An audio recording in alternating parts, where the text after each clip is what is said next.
let's welcome Rose, a 2D animator and media arts graduate, creating visually rich work inspired by existentialism, hermetic philosophy, and the mysteries of life and death. Through animation and visual storytelling, her practice explores imagination, symbolism, and expression. Let's give our attention to Rose.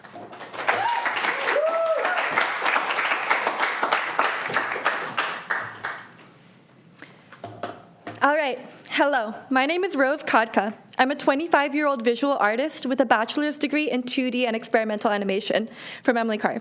My goal is to build an independent studio known for insightful, visually distinctive storytelling. I've always been drawn to the mysteries of life. What is the nature of existence and why are we here?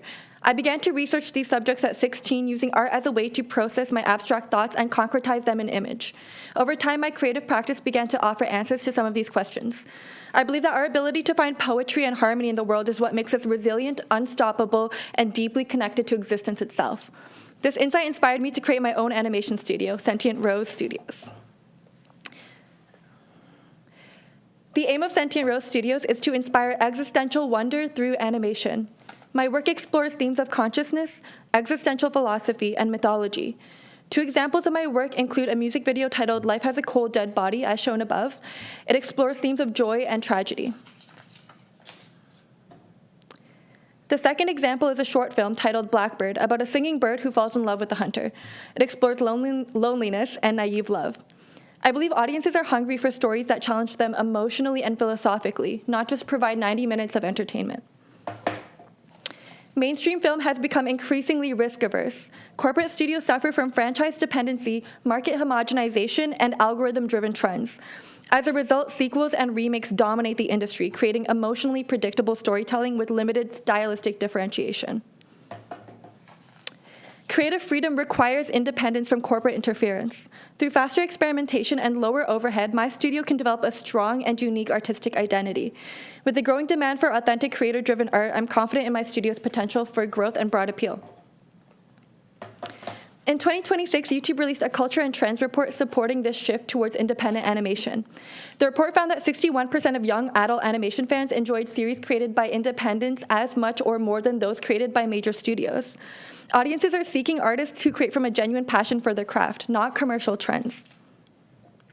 My target demographic is primarily young adults aged 16 to 30. However, anyone interested in philosophy, psychology, mythology, or art house animation would be interested in my work. These audiences are niche, underserved, and highly loyal when deeply engaged. These are examples of different types of clients who I've worked with thus far. They include musicians, small businesses, art galleries, and authors. I charge them through predetermined rates and start every collaboration with a legally reviewed contract. This is not just an animation practice, it's an IP development studio. By streamlining various sources of revenue, such as advertisements on online content or commissions, I'm confident that my studio can create a stable financial foundation. I formulated a 3-tier revenue model designed to balance stable income streams with passion projects. The first channel focuses on low-risk, high-trust projects, including commissions, freelance work, and studio subcontracting. These avenues provide consistent cash flow, portfolio growth, and industry relationships. The second channel includes low to medium-risk projects, such as adaptations of classic literature or mythology.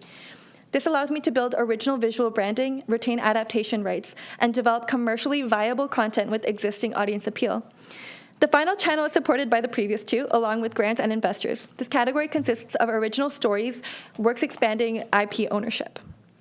Current operational costs focus on scalable production tools, including upgraded drawing hardware, industry-standard animation software, and print materials. The allocation of $3,000 towards these investments would significantly improve both the speed and quality of my animation, along with its potential for growth this year. My current projection for 2026 is the production of a children's book titled Oliver's Tree, which I plan to self-publish and sell through local businesses. I plan to later produce an animated adaptation of this. Over the next 2 years, I aim to expand my team, produce longer short films, and screen my work at local venues and festivals. Long-term, I plan to establish a proprietary venue for ticketed showings. The Cultural Center residency is an opportunity I'm especially excited about. It would allow me to collaborate with other artists, expand my audience, and explore teaching opportunities. Sentient Rose Studios creates animated works that function not only as entertainment, but as philosophical and cultural experiences. One thing AI cannot do is create out of pain, love, and the investment of limited time and energy. This is what gives my art a living edge. All in all, my aim is to express my love for humanity within the heart of every work. Thank you.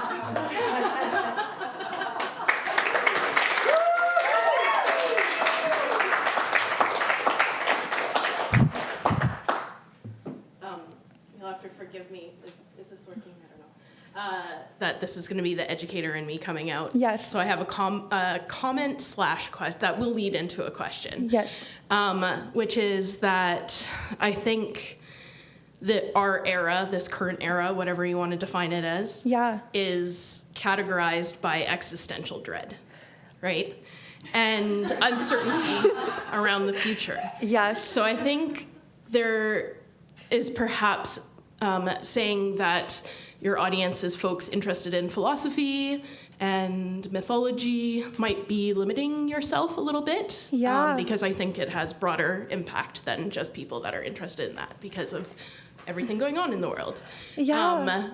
And this leads me into this question: how did you get onto this line of thinking? How did this theme start to drive you, Rose? What's your interest in it? Yeah. So at the beginning of my presentation, I mentioned getting into it when I was around 16. I was one of those Gen Z girls who was experiencing a lot of existential dread about the future. And I felt life was very meaningless, and I couldn't really make heads or tails of why I was here, why I was alive, what it meant. And it led me down different rabbit holes of exploring philosophy and existential works, where I realized that I think that the through hole through this phase of nihilism and uncertainty is being creative. And I found that whenever I would create something, I wouldn't really be thinking that much about it, and I would just be expressing. And the act of doing that, I find, is almost like somehow an antidote to that nihilism, because it reminds you that just the act of being here and being able to do that is meaningful in itself. And then it's like that cliche, create your own meaning type thing. Heck Yeah.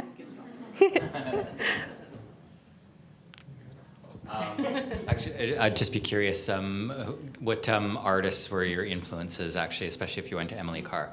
Yeah, okay, so for illustrators, I was really influenced by Goya. You can see at the beginning of my slide that I did a pencil drawing, and I was super interested in how Goya does dark imagery and in a very scratchy and black and white way. I really like him. And I'm also interested in Nina Paley, who I'm randomly interviewing next week. She's an animator. She does a lot of mythological themed animations. She did something called Sita Sings the Blues, which is an animated film, and then she did one on the story of Exodus. And she combines a lot of different, she combines new media and new songs, and then juxtaposes them over these interesting visuals that are simple. She just uses puppets, but then the theme is so deep and culturally relevant that it's just the mixture of all the things that she incorporates really inspired me. Also, Yuri Norstein has incredible. He's a Russian animator. He does animations with his wife. He does incredibly detailed puppets, and I just love the heart of his work. He's also doing an animation based off of a literary Russian novel. I really love him, but he's very painstaking with his work. It's the amount of time it takes for him to do anything is literally decades. I really love him. I like, obviously, Felix Colgrave. He's got really interesting animations on YouTube that are extremely creative and visually original. And there's a bunch of other ones, different illustrators, random, even musicians inspire me a lot too.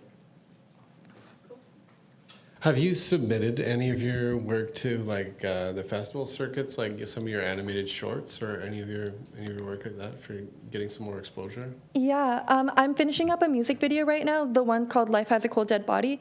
I'm almost done that one, and I plan to submit it to the Chilliwack Film Festival or use it as pitches for another project that I'm planning on doing. Yeah.